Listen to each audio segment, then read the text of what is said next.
you know, just because I'm an artist, I have a fashion sense too, but sometimes my sense get a little off. So my question, can you wear a black tux with brown shoes? Like I got on a black outfit with brown shoes, but that's not why we standing here. No, but that's a good question. See, then I beg the question this. What's that?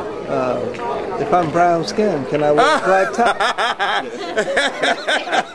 I don't know now. But wait a minute, when you were younger, you had your brown skin and your black hair. That's true. And that was flowing right. Nobody had to, you married a nice, beautiful woman. Right. You gave some children, so it worked then. I don't know if you would and play it off how it would work out now. Oh, that's good. That's good stuff. That's good stuff. No, that's but anyway, good. you know, because we're color conscious people. Sure. As much colors as I put in my work, you would think that I would have, you know, Richard, dig this. As much colors as I put in my work, that shouldn't even be a question for me, right? True. I'm a color man. My work, I'm not afraid of color. Look, for instance, look at this piece right here. Okay. Let's talk about this piece. This is like this is the official image for the Black Heritage poster, right? But there's a lot of colors in here, and I don't think the colors conflict at all. There's no dilemma. Nobody needs to have a therapist to figure this out. It's flowing really nicely. But when I talk about my clothes, I have a problem. Now, when you do brown and black, how'd that go? Because you can't be afraid of colors. You can't be afraid of colors, but people say that's not technically right. But anyway. Now, let me ask you a question. The piece, okay. When you're doing color, yes. Are you conscious of balance? Is balance? Excellent question, because to me, balanced distribution and color helps to bring out the essence of the piece for me. So when I when I start with a color, I don't know what the next color is going to be until I start, because I see what that first color is. But I know that it's got a contrast. And then whatever I distribute the color, there's got to be balanced. Like for instance, you see I start with purple, so the contrast of that is red, purple, red. And then you see there is green here, but look what the red is at here, and look where the red is at here. And now you see the greens here, and look what's happening here. So there is a sense of distribution. Then when you, placement in terms of the balance. But then when you look at this orange piece, that helps to bring all that together.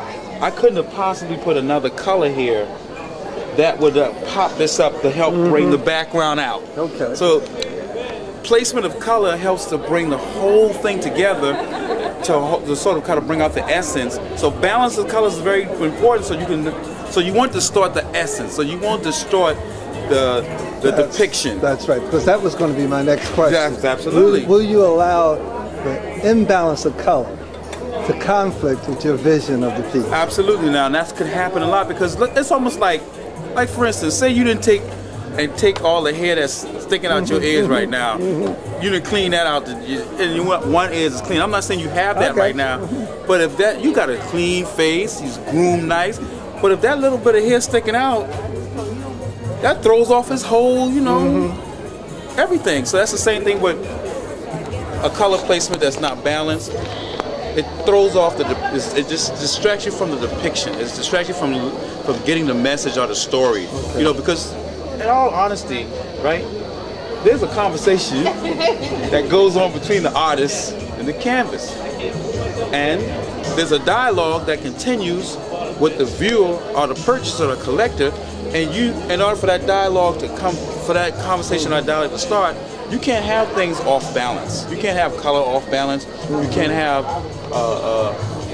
the piece not perspective. What do you say? Composition. Right. You can't have the composition out of balance as well too. But does the viewer always see what you're trying to say? Okay, because to beg it further, you might be trying to work out issues of your own. You know, artistic and aesthetic issues that you have that's been going on for years or months. Will I see that as a viewer in the piece? Well, you know, art is relevant to that person's life experiences, their social politics, and just how they view what they bring from their world to the piece. Where they are. Right, where they are. Sometimes, like for instance, there's a piece that's called a shoe. Well, damn, it's a shoe, right?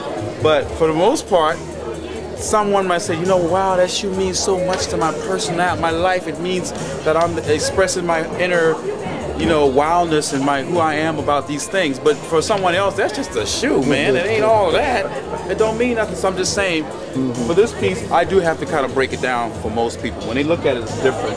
When they see the sticks on the head, for me, that's talking about the determination and the strength. You know, that's just a metaphor of the piece. Determination of the strength of it. When they see the scarification, anybody who knows know about Nigeria, they would know that Nigerians have the scarification, but this is not a piece from a Nigerian actual tribe. When they see this long necks, they know that there's certain tribes that carries the rings around their necks. You know, how you say, Ndebele tribe from South Africa, they put rings on there and to stretch their necks, and that's just what the women do in the tribe. And then you see in certain other tribes where you have the men, they throw wraps around their bodies and they keep their cloth always draped, and you know, the Maasais do that. So there's a whole combination for me that represents the diaspora, including the diaspora to sort of bring the message to include the African American component of the diaspora, because I'm using the necks to show not only the pride but the forward, strong forward looking. And I'm using burlap. Okay, I love the burlap, so it gives that sense of something out of Africa, something that comes from that distant place, but at the same time, I'm using burlap to sort of keep it, to sort of just bring it, you know, just to make it feel warm and close and close knit.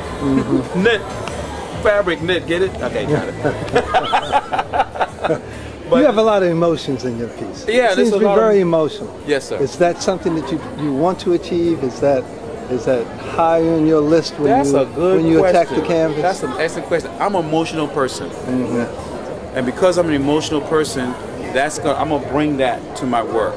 I can't hide that when I'm painting. Matter of fact, my work helps me in a lot of ways keep my emotions in check.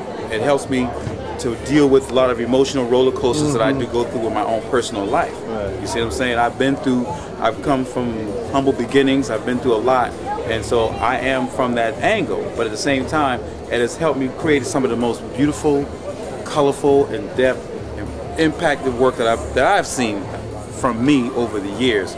So it works in my favor. It allows me to have good relationships, sometimes not so good relationships, but you know, I'm a work in progress. You know, God ain't finished with me yet. But I am an emotional person. Say your name, where you from? I'm Leroy Campbell. I'm presiding in Atlanta, Georgia, and used to be living in New York for 30 years. And I'm here at the 12th Annual Black Heritage Art Show.